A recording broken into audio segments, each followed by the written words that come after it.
Hello class 9. So today we will discuss worksheet number 18 dated 14/8/2020. So students, so far we have discussed chapter 3 atoms and molecules परमाणु तथा अणु. ठीक है, आज हम इसका एक टॉपिक लेने वाले हैं, इसका नाम है मूलर द्रव्यमान. ठीक है बच्चों, तो मूलर द्रव्यमान के बारे में दो बच्चे जो हैं बात कर रहे हैं, इनके बारे में ज़रा समझते हैं. जिज्ञासा है, जिज्ञासा कहती है दीदी मूलर द्रव्यमान क्या होता है और ये आणविक द्रव्यमान से किस प्रकार भिन्न है. ठीक है, ये इसका प्रश्न है. तो इसका उत्तर देखिए. ज्ञान, जैसा कि हमने अभी तक देखा है कि पदार्थ की मात्रा उसके द्रव्यमान की अपेक्षा उसकी अणुओं अथवा परमाणुओं की संख्या के आधार पर जानना अधिक सुविधाजनक होता है.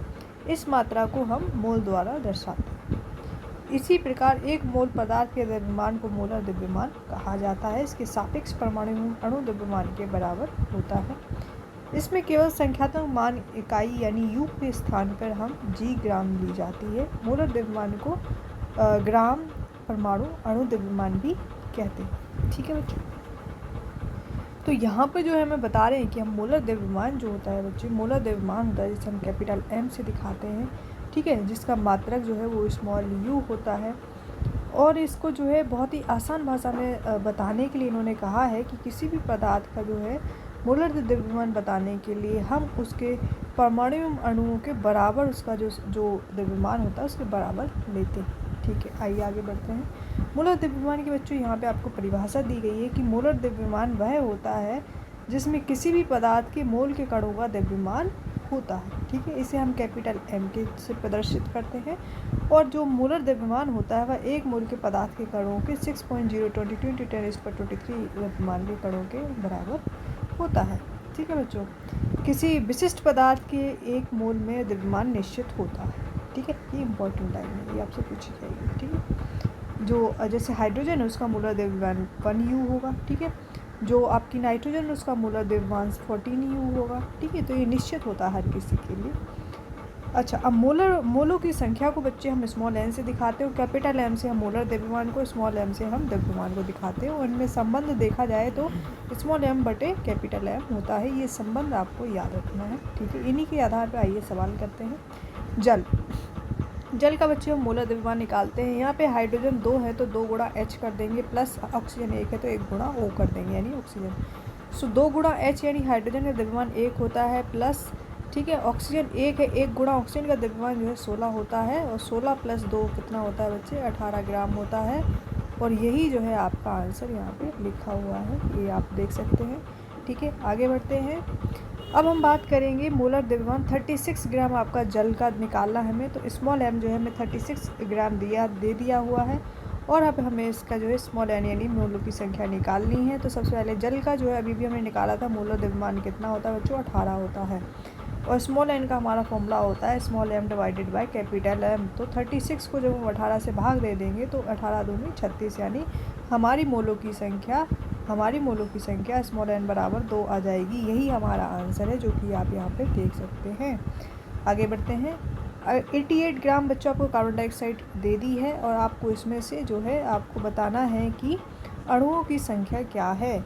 ठीक है, तो सबसे पहले हम कार्बन डाइऑक्साइड का बच्चों मोलर द्रव्यमान निकाल लेंगे. यहाँ पे एक कार्बन तो 1 गुणा C लिख दिया, प्लस 2 ऑक्सीजन है तो 2 गुणा O लिख दिया है. 1 गुणा कार्बन जो है हमारा कितने होते हैं 12, और उसका जो है द्रव्यमान होता है 2 गुणे 16 जो है ऑक्सीजन का द्रव्यमान होता है. तो 12 + 32 कितने हो जाएंगे आपका 44 ग्राम हो जाएगा. ओके बच्चों, अब इसके बाद जो है हमें क्या करना है, हमारा ये आ चुका, हम स्मॉल एन निकालेंगे. जैसा हम अपना फॉर्मूला लगाएंगे small m divided by capital M.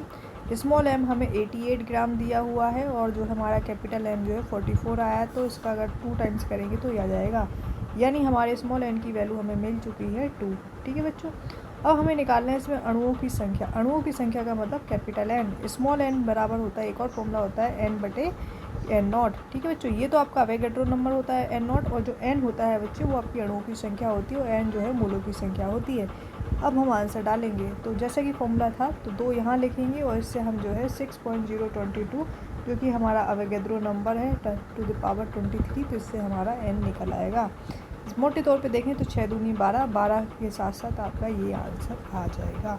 ठीक है बच्चों, चलिए आगे बढ़ते हैं। अब ये जो आपके प्रश्न में ध्यान से पढ़ लीजिए, मोलर द्रव्यमान किसे कहते हैं, यानी मोलर द्रव्यमान की हमें परिभाषा देनी है। 0.5 मोल में हमें नाइट्रोजन गैस का द्रव्यमान बताना है। HCl का हमें मोलर द्रव्यमान ज्ञात करना है। 48 ग्राम हीलियम के मोलों की संख्या निकालनी है और C2H6 का हमें मोलर द्रव्यमान परिकलित करना है। चलिए अब मैं इसके आंसर्स की तरफ आपको लेकर, तो स्टूडेंट्स ये इसके आंसर्स हैं। ठीक है बच्चों, ये आप देख सकते हैं यहाँ पे लिखा हुआ वर्कशीट 17 क्लास 9 डेट बढ़ी हुई है। तो यहाँ पे हम जो है मोल को जो है यहाँ पे बताने वाले हैं, एक मोल को परिभाषित हम करने वाले हैं। तो एक मोल को परिभाषित करने के लिए हमने यहाँ पे सबसे पहले इसका फॉर्मूला लिया है, पदार्थ का द्रव्यमान स्मॉल m बटे पदार्थ का मोलर द्रव्यमान यानी कैपिटल M। इसी को हम प्रदर्शित करते हैं कि मोल वह इकाई है जिसमें किसी पदार्थ का द्रव्यमान जो है उसके पदार्थ का मोलर द्रव्यमान के समर्पित होता है। यही आपकी परिभाषा होगी। ठीक है बच्चों, आगे हम बढ़ते हैं। आगे हमसे पूछा है प्रश्न number 2। So I am sorry बच्चों, I was discussing the previous worksheet that is 17। So ये 14 अगस्त की भी एक वर्कशीट है जिस पे अभी हम बात करने वाले हैं, स्टार्ट करने वाले हैं। सो ये 14 अगस्त की आपकी डेट शीट है। तो अब हमें क्वेश्चन नंबर 1 में मोलर द्रव्यमान बताना है। तो मोलर द्रव्यमान जो होता है किसी पदार्थ में एक मोल कणों का द्रव्यमान जो है मोलर द्रव्यमान कहलाता है। इसे कैपिटल M द्वारा प्रदर्शित किया जाता है। ठीक है, अगला सवाल में बच्चों हमें जो है स्मॉल n यानी मोलों की संख्या दी हुई थी, नाइट्रोजन गैस की दी हुई थी, सिर्फ नाइट्रोजन गैस की दी हुई थी। हमें इसमें द्रव्यमान निकालना है। कैपिटल M हम जानते हैं कैसे निकालना होता है। यहाँ पे दो वाली नाइट्रोजन है तो 2 गुणा n कर दिया है और नाइट्रोजन का जो है मोलर मास 14 होता है। तो 14 2 28 U हमारा जो है मोलर द्रव्यमान आ गया है। अब हमारा ये जो फॉर्मूला है जैसे कि स्मॉल n बराबर small m divide by capital M, इन दोनों को जब गुणा कर देंगे तो हमारा द्रव्यमान निकल आएगा। यानी 0.5 को हम 28 से जब गुणा कर देंगे तो 14 ग्राम हमारा आंसर आ जाएगा। ठीक है बच्चों, आगे बढ़ते हैं। क्वेश्चन नंबर 3 देखिए। क्वेश्चन नंबर 3 में हमें मोलर मास निकालना है यानी मोलर द्रव्यमान निकालना है। ठीक है बच्चों, किसका निकालना है? HCl का निकालना है। HCl में हाइड्रोजन एक बारी है, क्लोरीन एक बारी है। ठीक है, हाइड्रोजन का मोलर द्रव्यमान 1 होता है, क्लोरीन का 35.5 होता है। आपको याद करने हैं, दोनों को ऐड कर देंगे तो हमारा आंसर 35.2 आ जाएगा। ठीक है बच्चों, क्वेश्चन नंबर 4 की तरफ बढ़ते हैं। क्वेश्चन नंबर 4 में हमें जो है मास जो है यानी द्रव्यमान जो है 48 ग्राम दिया हुआ है। स्मॉल n यानी मोलों की संख्या हमें निकालनी है और इसका जो है मोलर मास हम जानते हैं हीलियम का 4 होता है। स्मॉल n बराबर हमारा ये फॉर्मूला होता है जिसमें हम अगर द्रव्यमान को जो है मोलर द्रव्यमान से भाग दे दें तो 12 जो है हमारा मोलों की संख्या आ जाएगा।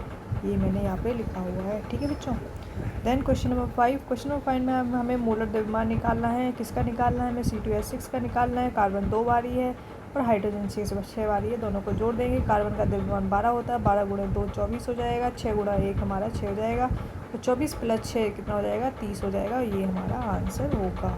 ठीक है बच्चों, अब आपको क्या करना है, वीडियो को पॉज करना है और इन आंसर्स को अच्छे से नोट करना है अपनी नोटबुक में। आई होप आप लोगों को ये वीडियो समझ आया होगा। बीच में जो छोटी सी मिस्टेक हुई होगी, please avoid that mistake and see the date before you writing the answers. So pause the video, write your answers and send your notebook to your teachers. Till then, take care. Goodbye. I hope kids you enjoy this video.